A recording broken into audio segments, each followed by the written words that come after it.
Hello friends, எல்லோரும் எப்படி இருக்கீங்க? இன்றைக்கி நம்ம பார்க்க போகிற வீடியோ என்னென்னு பார்த்தீங்க அப்படின்னா, ப்ராஜெக்ட் ரிப்போர்ட் ஃபார்மேட் திட்ட அறிக்கை தயாரிப்பது எப்படி. ஏற்கனவே திட்ட அறிக்கையை ப்ராஜெக்ட் ரிப்போர்ட் எப்படி பண்ணணுங்கிறது தமிழில் நான் போட்டுட்டேன். அதாவது தமிழ் ஃபார்மேட்டில் போட்டிருந்தேன். நிறைய ஃப்ரெண்ட்ஸ் கேட்டிருந்தாங்க, இந்த மாதிரி நீங்கள் ப்ராஜெக்ட் ரிப்போர்ட் பேங்க் தொழில் கடனுக்கான ப்ராஜெக்ட் ரிப்போர்ட்டை இங்கிலீஷ் ஃபார்மேட் போடுங்க, உங்களுக்கு தேவைப்படுது அப்படின்னு சொல்லியிருந்தாங்க. அவங்களுக்காக தான் இந்த வீடியோ. முதல்ல உங்கள் ப்ராஜெக்ட்டில் பார்த்தீங்க அப்படின்னா இன்ட்ரோடக்டரி பேஜ், அதாவது இன்ட்ரோடக்ஷன், உங்களுடைய கம்பெனி டீட்டெயில்ஸ் நீங்கள் இன்ட்ரோடக்ஷனாக கொடுக்கணும்.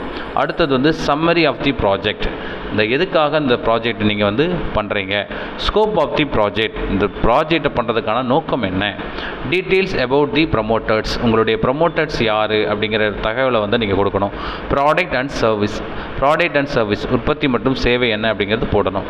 லொக்கேஷன் டீட்டெயில்ஸ், நீங்கள் உங்களோட கம்யூனிட்டி அட்ரஸ்ஸு, ரிஜிஸ்டர்ட் ஆஃபீஸ் எங்கே இருக்குது அப்படின்னு போட்டுக்கலாம். பிளான்ஸ் அண்டு மிஷினரி டீட்டெயில்ஸ், உங்களுடைய கம்பெனிக்கு இருக்கக்கூடிய பிளான்ஸ், எக்யூப்மெண்ட்ஸ், மிஷினரிஸ் போட்டுக்கலாம். ரா மெட்டீரியல்ஸ், நீங்கள் உற்பத்தி மற்றும் சேவை நிறுவனத்தில் உற்பத்தியில் இருக்கக்கூடிய ரா மெட்டீரியல்ஸ், மூலப்பொருட்கள் சம்மந்தப்பட்ட தகவல்களை நீங்கள் இங்கே கொடுக்கலாம். Market potential and marketing strategy, அதாவது நீங்கள் கம்பெனியை எந்த அளவில் சந்தைப்படுத்துகிறீங்க அப்படிங்கிற அந்த யுத்திகளையும் நீங்கள் இதில் போட்டுக்கலாம். கன்சியூமர் டீட்டெயில்ஸ், நம்மகிட்ட இருக்கிற கஸ்டமர் யார் அப்படிங்கிற டீட்டெயில்ஸ் போட்டுக்கலாம். ப்ராஜெக்ட் காஸ்ட்டு, நம்மளுக்கு இந்த ப்ராஜெக்ட்டுக்கு எவ்வளோ நிதி தேவைப்படுது அப்படிங்கிறது போட்டுக்கலாம். அப்ளிகேஷன் ஆஃப் ஃபண்ட், நம்ம எவ்வளோ தேவை இருக்குது அப்படிங்கிறது போட்டுக்கலாம். மீன்ஸ் ஆஃப் ஃபினான்சிங், நம்மகிட்ட ஃபினான்ஸ் எங்கேருந்து வருது, நம்ம எந்த மாதிரி பண்ண போகிறோம் அப்படிங்கிற டீட்டெயில்ஸு.